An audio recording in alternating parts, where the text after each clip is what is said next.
Fight number 13 for Mike Tyson. We're back in Latham. It's the same Mike Tyson. It is not the same camp. This is his second fight since the tragic death of Customato on the 4th of November.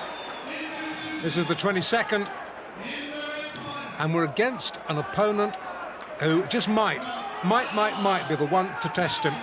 In all Tyson's early fights, well, in his latter fights anyway, I've said that we really need to see a better class of opponent. And I think we might have got that tonight in the shape of Conroya Nelson, who's been in with some good fighters. Conroya Nelson, Canadian, ranked number 2 in the Canadian heavyweight scene. As I said, he's been in with some good fighters. He's fought Razor Ruddock. He lost on a disqualification to Razor Ruddock.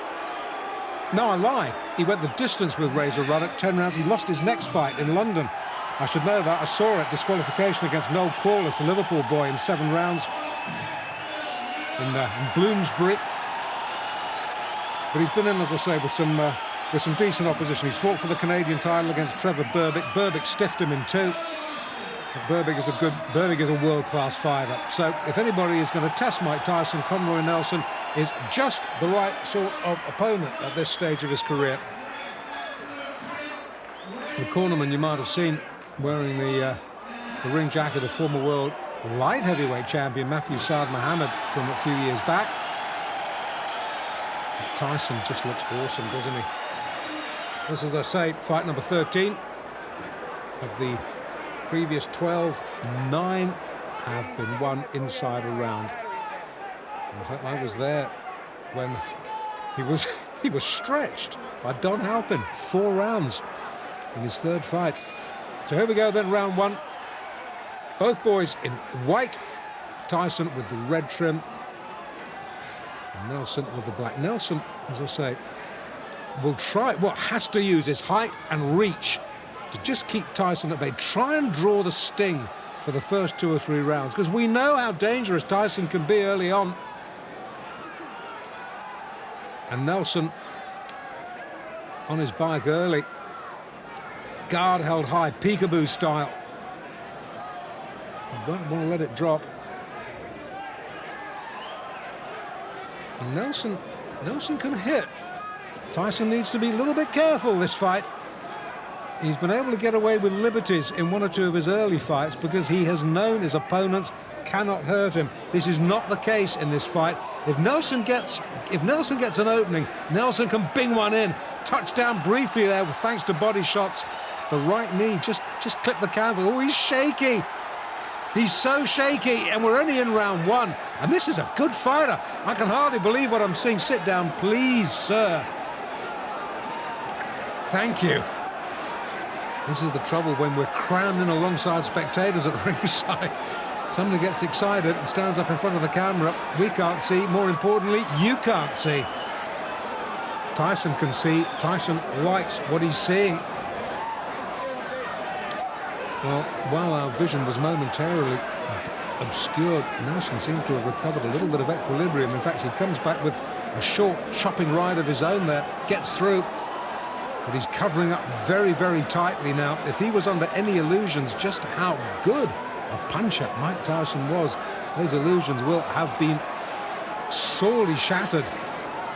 Tyson just falling centimetres short with that big arcing right. Referee just letting him get on with it. Just a little word. Don't keep it too close, boys.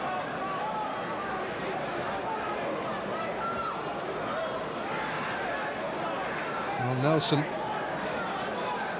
after a real alarming wobble midway through, might be getting through this first round, but he hasn't looked convincing, has he?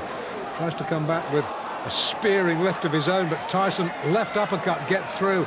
And once again, Nelson looks a little bit confused, dazed and confused. That term might have been coined for Conroya Nelson tonight. In Latham, hard to think that Tyson... I watched his pro debut, 6th of March. It's what, 22nd of November now. Boy, is he coming on. And boy, is he making an impact in the heavyweight division. Nelson hurt, needs a breather. I think that punch might have been a little bit low. The referee allowing Nelson just a moment or 2 to recover himself. Gets clipped with a left on the belt. And somehow, well, the ref comes over, says, just keep your punches up. Kevin Rooney tries to wave him off. The referee says, I'm in charge here.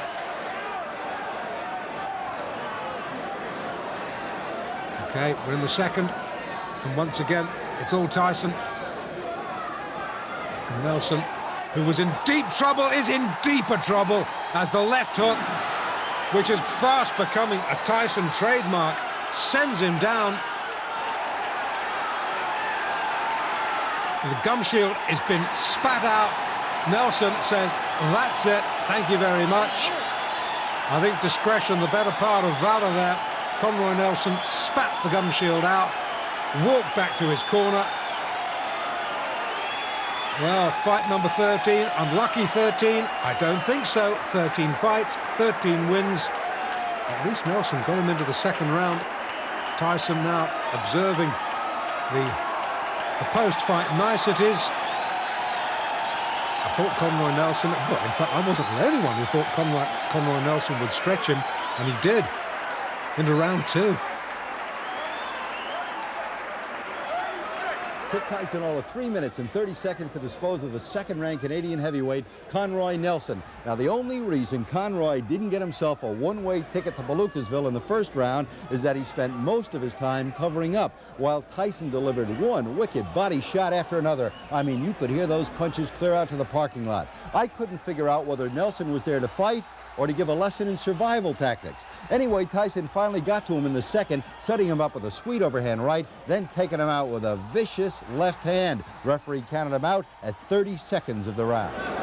Very good fighter, experienced fighter, within good fighters. But a friend of mine from Canada called Davey Hilton was telling me about him and about the clutch he tried the whole time. But he surprised me because he wasn't trying to hold, he was fighting. I think he was here to pick up a paycheck. The first round, all he did was cover up. Well, maybe he was a little leery about the puncher power. But again, that's you saying because you're not fighting. He took some good shots, but anybody else, they would have quit. Yeah. That right-left was devastating. Thank you very much, sir. So now Mike Tyson is 13-0, all of his victories coming by knockout, and no bout has gone past the 4th round. So you gotta wonder, when's the KO kid gonna move up in class? If everything goes the way it's been going, I'd put Mike in the ring in about June or July against somebody in the top 10. But you must remember, once you break into the top 10, you can't go backwards. You can't beat somebody in the top 10 and go back and fight, 8-round fights. Jim, nobody's looking for Mike to go backwards. No, the sooner he moves against some real class, the better. I mean, this kid doesn't come to box, he comes to terminate.